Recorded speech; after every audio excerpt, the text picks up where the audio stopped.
Hello tout le monde, j'espère que vous allez bien. Aujourd'hui je vous retrouve pour une nouvelle vidéo haul et je voulais vous présenter mes deux dernières petites commandes. Je dis petites mais vous allez voir qu'elles ne sont pas si petites que ça, que j'ai passé. J'ai passé une commande sur le site d'Alouacide, si je dis pas de bêtises, je crois que c'est comme ceci que ça se prononce, et une commande sur le site de Craftelier. Bien sûr, comme d'habitude, je vous mets tous les liens dans la barre d'information de la vidéo et si ce genre de vidéo vous plaît toujours autant, n'hésitez pas à la liker.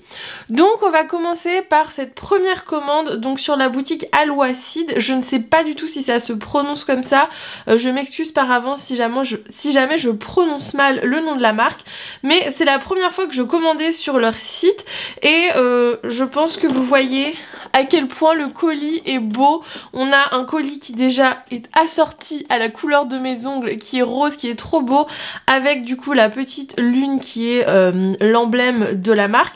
Et on va l'ouvrir, je vais vous montrer un petit peu ce qu'il y a à l'intérieur. Donc quand on l'ouvre, ça se présente comme ceci. Déjà c'est trop mignon, vous allez voir, j'ai eu des petits cadeaux, tout est bien emballé. Enfin vous savez que j'adore les jolis colis. Je vous en avais parlé quand j'avais déballé le colis de chez Laura by Laura, mais là voilà, quand je l'ai ouvert j'étais trop contente. J'adore quand il y a une petite attention, un petit soin qui est apporté au colis.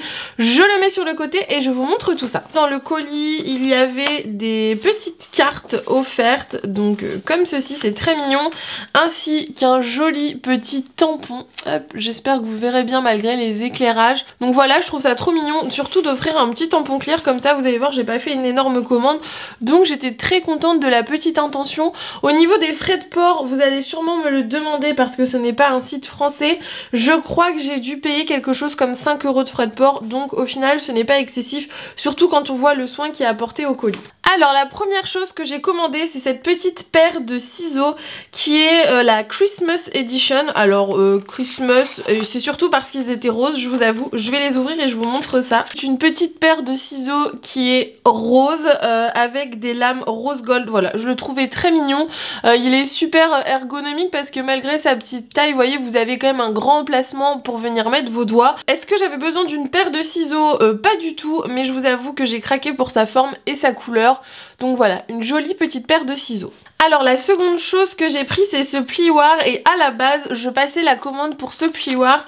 Je vais l'ouvrir et je vais vous expliquer pourquoi il est intéressant. Donc il se présente comme ceci. Au niveau de la matière, je sais pas trop ce que c'est plutôt agréable au toucher et c'est un plioir qui a une forme de mine de crayon et du coup pour venir vraiment marquer des plis très fins, je pense par exemple entre les différentes parties des couvertures d'un album, je trouvais ça super pratique. Donc à la base je voulais uniquement commander ce plioir, il a un certain prix, je crois qu'il coûte environ 10 € si je dis pas de bêtises, mais j'ai vu des tutoriels avec ce genre de plioir et ça m'a l'air très pratique, mais bien sûr comme vous l'avez vu, j'ai fait aussi un tour sur la boutique et j'ai commandé quelques petites choses en plus, mais en tout cas si vous cherchez un plioir très fin, style un petit peu mine de stylo, mine de crayon, celui-ci a l'air très bien. Donc ensuite j'ai pris ce petit outil pour les couvertures d'albums. Il se présente comme ceci, d'ailleurs j'ai vu sur l'emballage qu'il était fabriqué en Espagne, donc c'est plutôt sympa. Et alors vous allez vous demander, mais pourquoi tu as acheté ça alors que tu en as une version Craftelier? Alors je ne l'ai pas choisi uniquement pour sa couleur, sachez-le, malgré ce qu'on pourrait penser. Mais alors je sais pas si vous allez le voir bien à la caméra, mais comme vous voyez en fait celui de Craftelier, il a à peu près cette épaisseur-ci au niveau, vous voyez, de cette partie-ci de l'objet. Et en fait l'avantage de celui-ci, c'est qu'il vous propose une taille plus petite au niveau de l'espacement entre eux.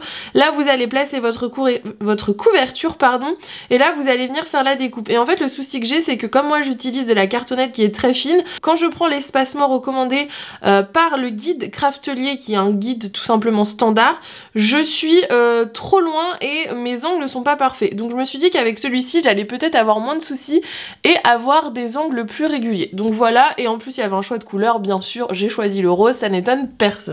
Autre petite chose que j'ai pris, là je l'ai pris uniquement pour la couleur, j'ai pris un cutter de précision parce que je le trouvais joli, il était pas très cher et un cutter de précision ça sert toujours, j'en ai un seul, j'ai uniquement celui de la marque Wear Memory, donc je me suis dit que ce n'était pas de trop d'en avoir deux et puis je le trouvais, j'avoue, très joli, donc voilà, j'ai craqué sur ce cutter de précision. Et alors dernier achat, c'est ceci, c'est un tapis en silicone.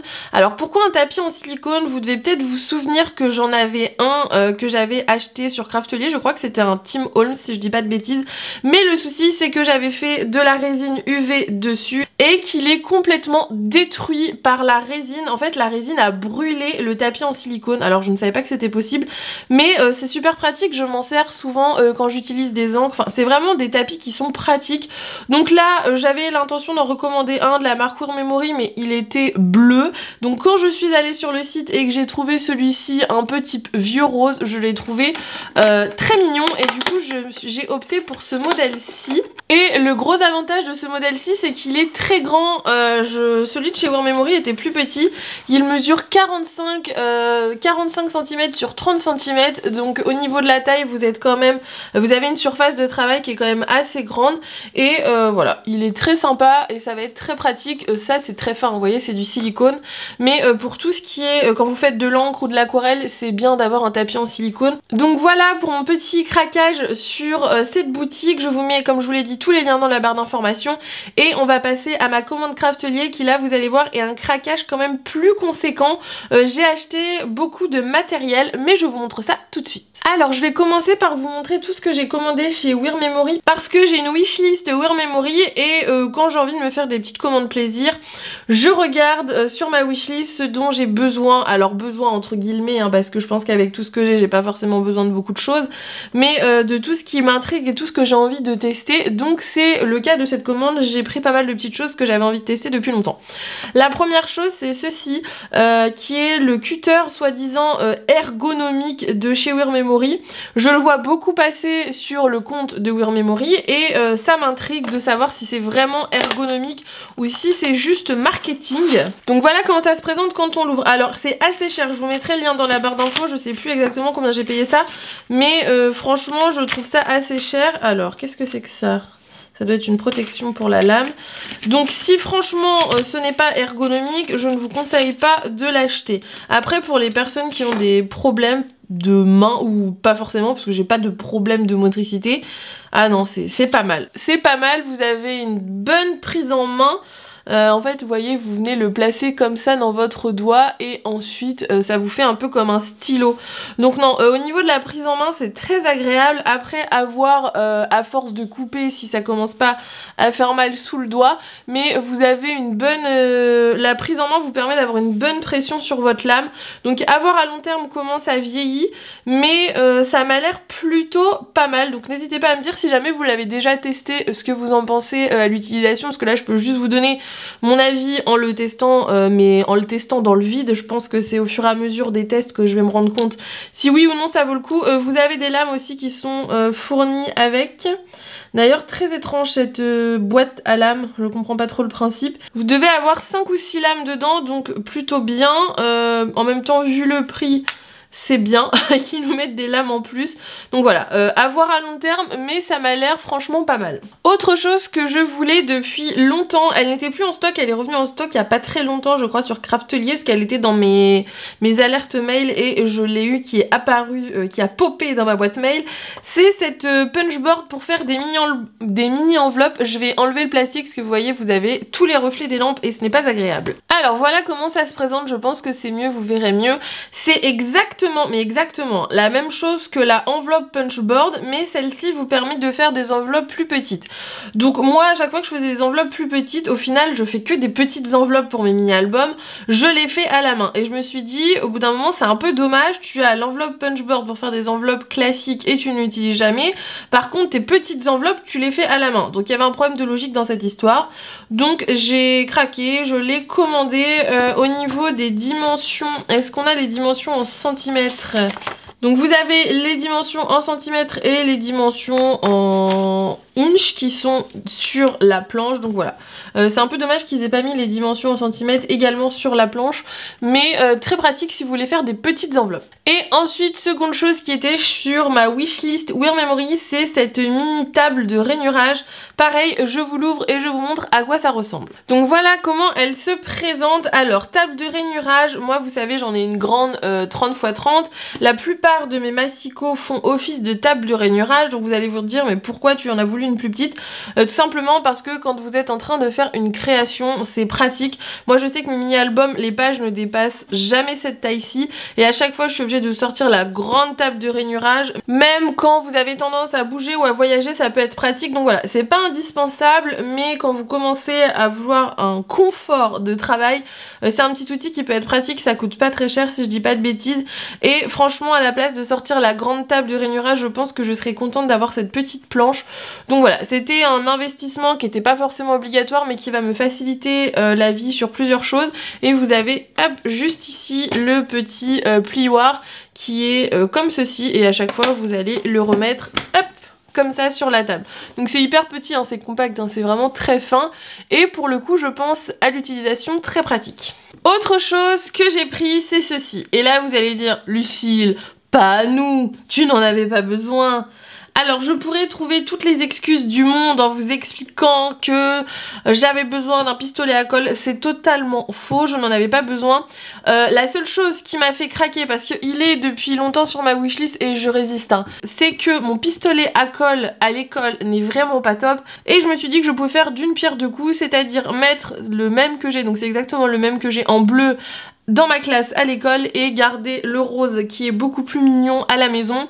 Encore une fois, c'est une question d'esthétisme pour le coup, je n'en avais pas forcément besoin dans l'absolu, j'aurais très bien pu aller acheter un pistolet à colle avec l'argent de la coopérative de l'école, mais je me suis dit, j'avais envie de me faire plaisir, j'avais envie du rose, donc autant recycler le bleu et qu'il soit utile ailleurs. Je vais l'ouvrir et je vous montre comment ça se présente. Alors, je viens de voir quelque chose de différent par rapport à celui que j'ai et qui fait que je vous conseillerais du coup d'investir dans ce pistolet à colle. C'est la prise. Moi j'ai reçu le bleu quand je travaillais encore pour la DT Wear Memory et je l'ai reçu avec une prise qui est une prise adaptée américaine. Donc après c'est pas très grave, j'ai acheté un adaptateur et je m'en servais, je pouvais le brancher de façon classique sur mes prises. Mais quand je l'ai commandé chez Craftelier, j'ai vu qu'il y avait marqué adaptateur, prise européenne, etc. Donc je pensais qu'ils nous avaient juste fourni un adaptateur, mais non, ils ont bien créé le branchement pour les pays européens.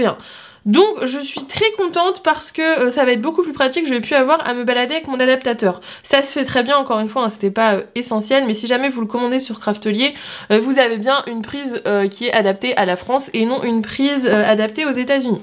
Donc vous avez cette petite chose qui vient s'installer ici, c'est tout simplement pour pouvoir poser votre pistolet à colle. Mais ce que je trouve très bien avec ce kit, alors il coûte plus cher que bien sûr si vous achetez un pistolet à colle classique, c'est que vous avez avec le support qui se présente comme ceci. Donc vous avez le petit support sur lequel vous allez pouvoir venir poser votre pistolet à colle et ce qui est pratique c'est que là vous avez un revêtement, alors quand vous le mettez bien, donc quand vous le mettez bien parce que je l'avais mal mis, ce qui est pratique c'est que là vous avez un revêtement qui est en genre de silicone qui fait que si jamais votre colle coule, parce qu'on les connaît les pistolets à colle, ils passent leur vie à couler, ça coule sur le petit revêtement qui est fait exprès et à nettoyer c'est beaucoup plus simple que si ça tombe sur votre table. Donc ça c'est le gros point fort de ce modèle-ci. Encore une fois ce n'est pas indispensable mais c'est très pratique et avec vous avez des petits accessoires donc que vous pouvez venir, si j'y arrive, ranger ensuite dans votre petite station de pistolet à colle. Donc vous avez des protections pour ne pas vous brûler, vous avez des recharges pour le pistolet à colle. Alors vous voyez la taille des recharges, elles sont beaucoup plus grosses que des recharges classiques. Et vous avez également des recharges noires. J'avoue que le noir je l'utilise rarement quand j'ai plus de recharge de cette couleur-ci transparente. Mais sinon j'utilise pas forcément du noir parce que je trouve que ça se voit à travers le papier. Donc si jamais vous êtes intéressé, il existe également en bleu et en blanc si je ne dis pas de bêtises. Et avec bien une prise comme il faut. Et ça c'est vraiment la chose qui me fait le plus plaisir. Et bien sûr la couleur est magnifique, il est rose. Alors, prochaine chose qui était sur ma wishlist depuis longtemps, et franchement je comprends pas pourquoi je m'en suis pas occupée avant, parce que je pense que ça va me faciliter la vie sur beaucoup de choses, c'est un tapis magnétique. Alors vous allez vous dire, mais avec tout le bazar que tu as, tu n'avais pas de tapis magnétique? Et la réponse est non. Je n'ai jamais passé le pas d'acheter un tapis magnétique. En fait j'ai un tapis qui ressemble d'ailleurs très fortement à celui-ci, qui est aussi de chez Warmemory, mais qui n'est pas magnétique, et tout simplement c'est beaucoup plus pratique d'avoir un tapis magnétique. Donc vous avez avec votre tapis la règle qui est elle aussi magnétique, donc très pratique pour pouvoir découper proprement. D'ailleurs je trouve qu'il au niveau de la qualité des aimants, c'est quand même très très bien. La règle, elle bouge pas d'un fil. Et vous avez avec également 4 petits aimants pour venir poser votre feuille, comme sur l'image qui est juste ici. Donc je pense que c'est un très bon investissement. J'aurais aimé qu'il soit d'une autre couleur. J'aurais aimé qu'il soit rose, qu'il soit blanc, mais pour le coup, je n'en ai pas trouvé en autre coloris. C'est un tapis magnétique, ça reste quelque chose qui ne va pas forcément être en expo dans ma scrap room. Tous mes tapis, je les empile les uns sur les autres, donc je vais faire abstraction de la couleur, mais je pense que ça va être très bien et ça va me permettre d'arrêter de faire des découpes au cutter qui vrillent. Donc voilà, n'hésitez pas à me dire si vous utilisez vous un tapis magnétique et si vraiment ça vous a changé la vie, mais sincèrement je pense que déjà rien que le fait que la règle ne bouge pas, ça va me changer la vie. Et on passe à la raison pour laquelle j'ai passé cette commande, c'est cette cinch. Alors là vous allez vous dire pourquoi elle a acheté une cinch.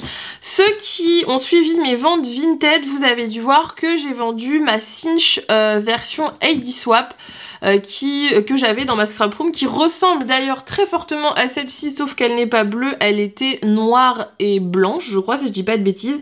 Et vous allez vous dire, pourquoi en as-tu vendu une pour en racheter une? Tout simplement parce que moi, ma cinch faisait des découpes carrées, donc vous voyez en fait au niveau ici, ça me faisait des carrés, et je n'aimais pas du tout l'aspect, mais je m'étais dit, tu n'achèteras pas de cinch qui fait des trous ronds tant que tu ne te seras pas débarrassé de ta cinch qui fait des trous carrés, parce que je trouve ça inutile d'avoir des doublons, surtout un appareil comme ceci, vous allez voir, je vais l'ouvrir, c'est assez gros, ça prend de la place.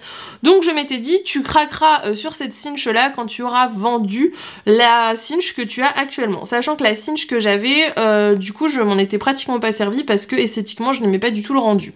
Donc là comme vous voyez, c'est une cinch qui permet de faire des trous qui sont ronds. Alors la cinch existe aussi en version rose très jolie de chez Warmemory, mais pour le coup elle fait également des trous carrés. Donc je me suis dit, tu ne vas pas acheter une cinch parce qu'elle est rose alors qu'elle n'a pas la seule chose qui fait que tu as vendu celle que tu avais avant. Donc j'ai pris celle-ci, au niveau du coloris elle est bleue, je pense qu'elle est très jolie aussi, mais de toute façon je l'ai pas acheté pour l'esthétisme, mais surtout pour résoudre ce problème de trous ronds, pour pouvoir installer des reliures avec des perforations qui sont rondes. Je l'ouvre et je vous montre à quoi elle ressemble. Donc voilà, je l'ai déballée, donc voilà comment elle se présente. Vous avez bien sûr le manuel qui vous explique comment fonctionne la machine. Donc j'ai vérifié, on a bien une partie du manuel qui est en français, donc vous aurez toutes les explications dont vous avez besoin dans ce petit manuel. De toute manière, la cinch c'est vraiment pas une machine qui est compliquée à utiliser. Je ne vous ai jamais fait de vidéo sur le sujet, n'hésitez pas à me dire si ça vous intéresse, mais on trouve quand même pas mal de revues sur YouTube à propos de cet article. Donc comme je vous le disais, moi j'ai craqué sur ce modèle-ci tout simplement parce qu'elle fait des perforations rondes et que je ne voulais pas de perforations carrées. Il existe des cinches plus petites avec des formats plus réduits, mais vous ne pouvez pas mettre apparemment, d'après ce qui est écrit en descriptif, n'importe quelle taille de reliure. Donc moi je voulais pas être limitée parce que je ne sais pas forcément à l'avance ce que je vais faire avec, et je me dis que quitte à investir dans une machine à un certain budget, alors certes elle est plus chère que la petite, mais je me dis quitte à prendre la petite et dans 2 mois me dire en fait non j'aurais dû prendre la grande et faire un double achat, j'ai pris directement le grand modèle. Donc voilà, n'hésitez pas à me dire si un mini album avec cet outil vous intéresserait, comme ça me permettrait et de vous expliquer comment fonctionne la machine et de vous proposer un projet avec une reliure à spirale. Donc je suis très contente, j'ai très hâte de la tester et je suis très contente et très fière de m'être tenue à ce que j'avais dit, c'est-à-dire attendre de vendre l'ancienne pour racheter ce modèle-ci et de ne pas me retrouver dans ma scrap room avec 2 machines cinch. Alors le reste de ma commande, vous allez voir, c'est uniquement du matériel de la marque Craftelier. J'ai pris pour commencer des reliures pour utiliser avec la cinch. J'en ai quelques-unes, si vous avez vu ma vidéo scrap room, vous avez dû voir à quel point elles étaient bien rangées et organisées dans la caisse où je vous les ai montrées. Mais celles-ci, je vais tout simplement pas les déballer, je vais les laisser dans leur emballage, ça m'évitera qu'elles se mélangent toutes les unes avec les autres. Et pourquoi j'en ai racheté? Tout simplement parce que j'en ai acheté des plus petites. Là, vous voyez, c'est des 1,9 cm parce qu'au final, pour faire mes mini-albums, j'utilise pas des reliures qui sont très grandes. J'ai jamais beaucoup d'épaisseur d'album, donc je me suis dit que ça suffirait pour commencer. Je vais pas les ouvrir, je suis désolée avec les reflets, vous voyez peut-être pas très bien, mais j'en ai pris une dorée, une un petit peu mint et une rose. Est-ce que ça vous étonne de ce choix de couleur? Je ne pense pas. Je voulais en acheter une version blanche, mais il n'avait plus dans cette dimension-là. Donc je zioterai lors de mes prochaines commandes, mais je pense que je craquerai aussi pour une version blanche. Autre indispensable sur lequel j'ai craqué, alors craqué oui et non, je n'en avais juste plus, donc j'en ai recommandé, c'est du double face rouge. Moi, comme vous voyez dans mes créations, c'est souvent celui que j'utilise pour tout ce qui est couverture d'album. Donc j'en ai repris un très fin, donc comme ceci, je pense que vous vous rendrez bien compte, qui est un 5 mm, et j'en ai pris un plus épais qui est un 9 mm. C'est essentiellement ceux que j'utilise le plus. Je voulais en prendre un plus large pour tester, mais au final je ne l'ai pas pris parce que je le trouvais un petit peu cher. Mais en tout cas, si jamais vous cherchez du double face extra fort, n'hésitez pas, celui-ci est très bien, et à part pour la grosse version, au niveau du prix, c'est plutôt raisonnable. Ensuite, j'ai pris cette petite chose, alors ça m'intriguait, j'arrête pas de le voir passer, je vois des avis positifs et des avis plus mitigés sur le sujet, donc je me suis dit que j'allais le commander pour tout simplement tester. C'est le Magic Mat, donc c'est Craftelier qui fait ça, ils font plusieurs tailles, pardon, c'est tout simplement un tapis pour les machines type Big Shot. Donc moi j'ai pris le petit pour aller dans ma petite version de chez Wear Memory. C'est censé être un tapis qui vous permet d'arrêter d'abîmer vos plaques et qui se reconstruit à la chaleur, si je dis pas de bêtises. Mais j'ai vu pas mal d'avis qui disaient qu'il n'était pas forcément assez épais pour bien se caler dans la machine. Donc je vais tester, je me ferai mon propre avis sur le sujet. Ça ne coûte pas très cher, donc si jamais ça fonctionne bien, c'est plutôt un bon investissement. Du coup, n'hésitez pas à me dire si vous l'avez testé vraiment cette taille-ci, parce qu'il paraît que la taille plus grande fonctionne bien, que c'est vraiment cette petite taille qui a un problème au niveau de l'épaisseur. Donc n'hésitez pas à me dire si jamais vous avez testé ce petit tapis et me faire un retour sur vos avis afin de me dire si oui ou non j'ai bien fait de craquer là-dessus. Ensuite, j'ai refait le plein de cartonnettes 1,5 mm. Alors pour le coup, j'en ai acheté 1, 2, 3 paquets. Donc à chaque fois ce sont des paquets de 5 feuilles 30 par 30, donc je vous laisse faire le calcul, mais j'ai refait mon stock. Ceux qui me suivent sur Instagram connaissent l'histoire de Lucille et sa cartonnette au format gigantesque. Je suis arrivée sans m'en rendre compte à court de cartonnettes, donc en attendant là j'utilisais un grand format, mais comme vous l'avez vu sur Instagram, je n'aime pas découper la cartonnette quand elle fait un format 70 sur 50, donc je vais finir quand même d'utiliser ma grande planche de cartonnette que j'avais cachée derrière ma Dreambox, mais ensuite je repasserai à mon petit confort et j'utiliserai de la cartonnette au format 30-30 classique, qui coûte bien sûr plus cher vu qu'elle a été découpée, mais qui à mes yeux est beaucoup plus simple et beaucoup moins prise de tête que de devoir s'amuser à découper avec son petit cutter des grands formats. Donc là c'est encore une fois un choix de confort personnel, mais si jamais vous voulez payer votre cartonnette moins cher, soit recycler vos emballages, si vous mangez des céréales ou ce genre de choses, n'hésitez pas à recycler vos emballages. J'en étais arrivée au point de faire le tour de la maison, j'ai utilisé des arrières de blocs de papier calque, etc. J'avais vraiment tout vidé, donc n'hésitez pas d'abord à penser au recyclage et ensuite à, si vous voulez faire des économies, acheter des grands formats, mais ce sera plus embêtant à découper. Donc voilà, moi j'ai craqué sur 3 paquets de petits formats pour un confort et un état d'esprit beaucoup plus serein. Et alors, dernière petite chose que j'ai pris, là pour le coup j'en avais pas besoin, c'était un craquage test parce que j'ai envie tout simplement de tester. C'est de la peinture acrylique, toujours de la gamme Craftelier avec des couleurs pastel, donc on peut très bien faire ses propres mélanges et obtenir les mêmes couleurs, hein. En mélangeant les couleurs vous obtenez facilement des couleurs pastel, mais j'avais envie de tester un petit peu la qualité de leur peinture acrylique parce que j'ai vu qu'ils proposaient ça depuis quelques mois et je n'avais pas encore testé, donc j'ai craqué là-dessus. Ça ça coûte, je crois, si je dis pas de bêtises, dans les 5 €, quelque chose comme ça. Donc certes, c'est moins rentable que d'acheter des gros tubes et de faire vos mélanges, mais si vous ne voulez pas avoir plein de gros tubes, ça vous permet d'avoir facilement une petite gamme de couleurs avec des petits tubes comme ça. Donc à voir au niveau de la qualité, pareil, n'hésitez pas à me dire si vous l'avez testé, mais j'ai pas vu de retour négatif sur le sujet. Donc je testerai et je trouve que au vu des couleurs qui sont sur les tubes, alors bien sûr je sais qu'on n'a pas forcément la couleur de peinture exactement similaire à la couleur du tube, mais on a l'air quand même d'avoir une gamme de couleurs qui est assez fournie, donc pour 5 € je pense que c'est plutôt pas mal, donc encore une fois à tester. Si cette vidéo vous a plu, comme d'habitude n'hésitez pas à la liker et à me dire dans les commentaires si vous avez eu envie de craquer, si vous avez craqué récemment sur des petites choses, ou tout simplement répondre à mes petites questions pour m'aiguiller sur les choix que j'ai fait. Je vous fais de gros bisous et nous on se retrouve très vite dans une nouvelle vidéo. Bye bye!